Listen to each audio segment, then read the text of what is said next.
Today we got Miles Morales, the ultimate Spider-Man, taking on Blade, the vampire hunter. Who wins? Let's find out. Originally created in the Ultimate Universe, this version of Spider-Man is a 16-year-old kid named Miles Morales from Brooklyn, who takes on the Spider-Man identity after Peter Parker's death. Miles discovers spider powers of his own after he's bitten by a spider 11 months before Peter's death, and uses these powers to be the best superhero he can be. Currently, Miles is in the main Marvel Universe, member of the Champions. He's superhumanly strong, and can lift and press several tons with really no problem. Miles is tossed to police cars, lifted at trucks. He's also able to draw blood and injure superpowered opponents with just one punch. However, Spider-Man uses to pull his punches and kicks, otherwise his blows would be fatal to normal human. Miles' body is also physically tougher and more durable than the average person, as he survived at taking point-blank explosions, being blasted through skyscrapers, and has taken repeated attacks from someone like the Rhino. Then, just like all Spider-Men, he's also superhumanly agile, has reflexes 20 times greater than a human, and is able to easily perform extremely complicated acrobatic moves. He's able to easily jump around and weave through automatic gunfire, and actually dodge attacks from Peter Parker before. He can cling to any surface using just his fingertips and toes. And he also has mechanical web shooters that were designed by Tony Stark. It's actually so powerful, he's able to web up and restrain Miss Marvel even while she's a giant. Now Miles has also got a spider sense that alerts him when danger is nearby, a lot like how Peter's spider sense functions. However, his spider sense actually seems to be greater than Peter's, as one night Miles dreamed that he was being attacked by Electro, when in actuality, Electro is attacking Peter Parker miles away. Then Miles has actually got some abilities that Peter doesn't have. He's able to manipulate his bioelectric field, and can temporarily paralyze his enemies by simply touching them with his hands. And this attack has actually even knocked out giants before. Then he's able to completely camouflage himself, including his clothes, to blend into his surroundings and sneak up on enemies.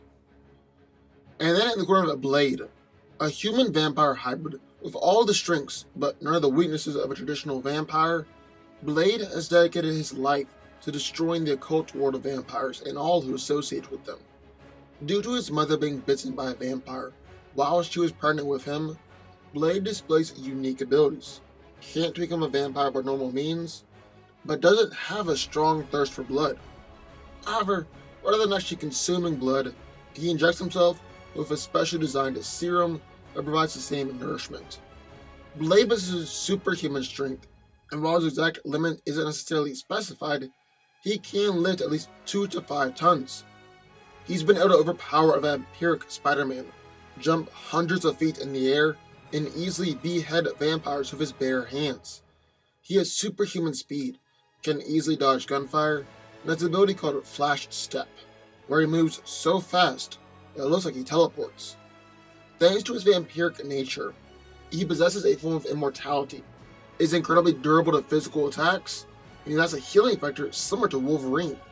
Blade is a master martial artist, and is proficient with essentially every known melee weapon, and several different martial arts forms. He's easily able to hold his own against multiple enemies, and can actually adapt to any fighting style that's being thrown at him, whether the opponent is armed or unarmed. He's a skilled marksman, whether being with automatic or semi-automatic weapons or throwing knives. Blade is also a master swordsman, and usually uses a teakwood or adamantium sword. So who wins? Well, let's break it down. So just like with Miles Morales and Batman Beyond, I think this fight comes down to strength and power versus skill and expertise. I mean, for just being a kid, Miles is impressively powerful, but at the same time, he really doesn't have any fighting skill on par with Blade. And that's what keeps this fight interesting.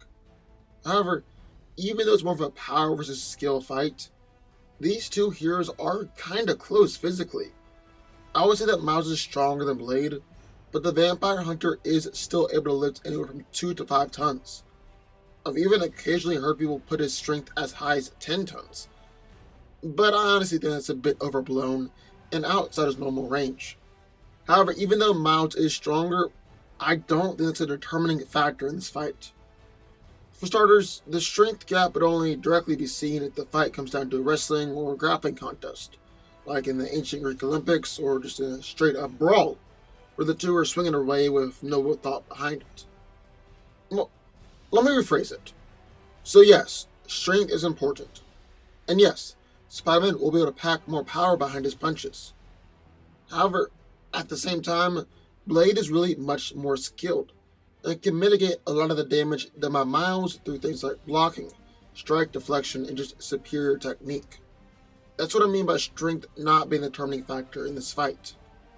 Then, secondly, Blade's gear will let him do damage to Miles, and he doesn't need to just get into trading blows with Spider Man. Durability is really similar between these two as well. And while Miles can probably take more blunt force damage than Blade, Blade does have a healing factor to consider as well. Plus, there's the fact that Blade has his swords and guns. So blunt force durability might not be enough to save Miles from being injured here. It has been said that Spider-Man has microsecond reaction times by Tony Stark of all people, so we can probably trust him.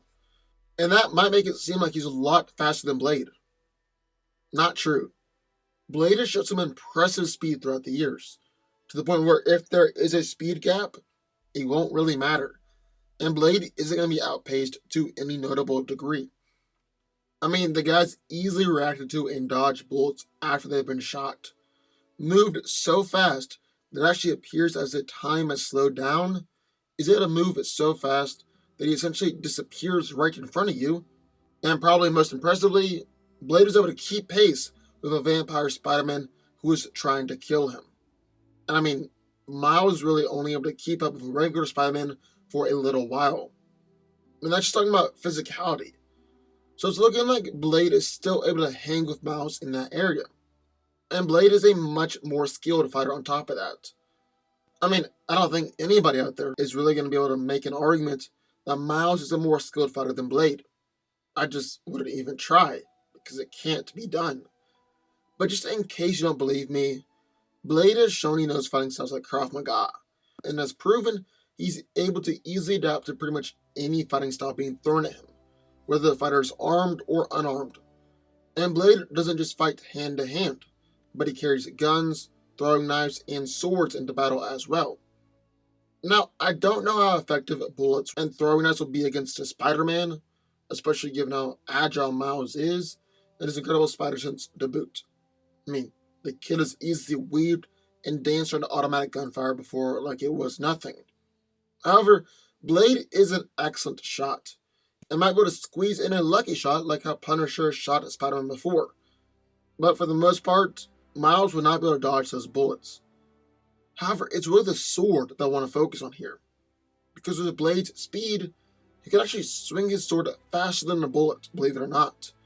Well, I guess it is kind of believable, as Blade has managed to react to bullets and cut them in half with his sword before. Anyways, with that sword, Blade has actually been able to fight against a vampire Spider-Man that was trying to kill him. Blade will definitely be able to use his sword, speed, and skill to take on Miles Morales. However, there is one last thing to consider: Spider-Man's Venom touch. The thing has actually knocked out Spider-Man before, and it seems to affect whoever it touches, even defeating someone like Blackheart. However, the Venom sting isn't necessarily infallible. It's not been able to take down some opponents before, like Taskmaster, who's definitely less powerful than either Spider-Man or Blackheart. And because of Miles' inexperience, he occasionally forgets to use it. Now, I know I said during the Miles Morales vs. Batman Beyond fight that Miles uses the Venom sting in pretty much every fight that he's in. That's true. So, what's different here?